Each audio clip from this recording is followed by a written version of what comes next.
राम राम जय राजा राम, राम राम जय सीता राम, राम राम जय राजा राम.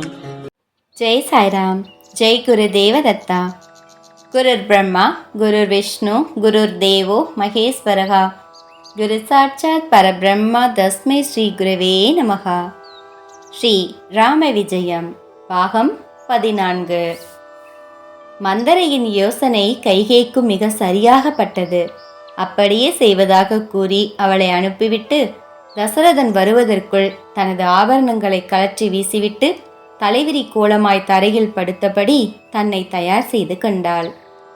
சற்று நேரத்தில் அங்கே வந்த தசரதன் அவள் இருந்த நிலையைக் கண்டு பதறிப்போய் அவள் அருகில் சென்று இதற்கான காரணத்தை வினவினான். அவனை கண்டதும் கைகேயி ஆவேசத்துடன், ஏ கொடுமைக்கார ராஜாவே, போய்விடு இங்கிருந்து.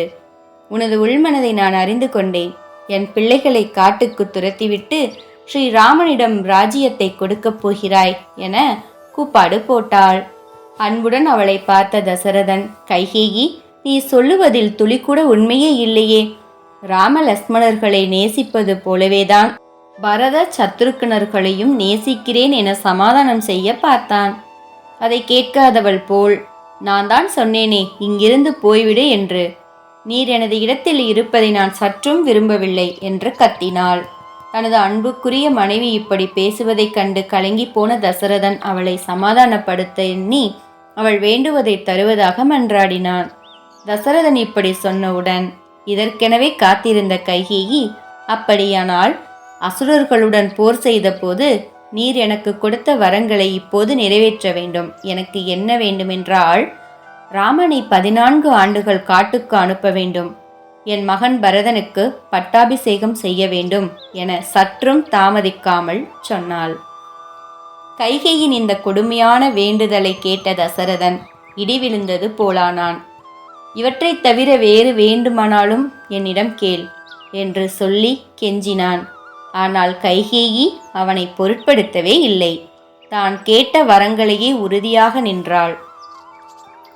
இந்த சமயத்தில் தசரதனின் முக்கிய மந்திரியான சுமத்திரன் பட்டாபிஷேக ஏற்பாடுகள் எல்லாம் தயாராக இருக்கும் செய்தியை அறிவிப்பதற்காக அங்கு வந்து நிலை குலைந்து தரையில் வீழ்ந்து கிடக்கும் மன்னரை கண்டான். கைகேயின் அரண்மனையில் நடந்த விஷயங்களை தசரதன் அவனிடம் விவரித்தான். இதை கேட்ட சுமித்திரன் மிகவும் மனம் வருந்தி ராமனை உடனடியாக அங்கு வரவழைத்தான். விரைந்து வந்த ராமன், என்ன நடந்தது என தந்தையிடம் வினவ, அப்போது கைகே, ஒன்றுமில்லை ராமா. முன்னர் அசுரர்களுடன் நடத்திய யுத்தத்தின் போது அவர் எனக்கு தந்த வரங்களை இப்போது தர சொல்லி கேட்டேன். அதிலிருந்து அவர் இப்படி வருத்தமாக இருக்கிறார் என்றாள். அதை கேட்ட ராமன், அப்படியானால் நீங்கள் கேட்டதை தர முடியாத மனநிலையில் அவர் இருக்கிறார் என நினைக்கிறேன் தாயே என்றான். அப்படித்தான் நானும் நினைக்கிறேன் என்றாள் கைகேயி, ஒன்றும் அறியாதவள் போல. தன் தந்தையால் நீங்கள் கேட்டதை தர இயலவில்லை என்றால் அவற்றை நான் உங்களுக்கு தருகிறேன் என வாக்களிக்கிறேன் என சற்றும் தாமதமின்றி ராமன் உரைத்தான். அப்படியானால் நீ தம்பி லக்ஷ்மணனை உடனழைத்து கொண்டு 14 ஆண்டுகள் வனவாசம் போக வேண்டும். என் மகன் பரதன் அரசாள வேண்டும் என கைகேயி பதிலுரைத்தாள். முழு மனதுடன் சம்மதிக்கிறேன் அம்மா, ஏனெனில் நானும் பரதனும் ஒருவரே என மலர்ச்சியுடன் ராமன் சம்மதித்தான்.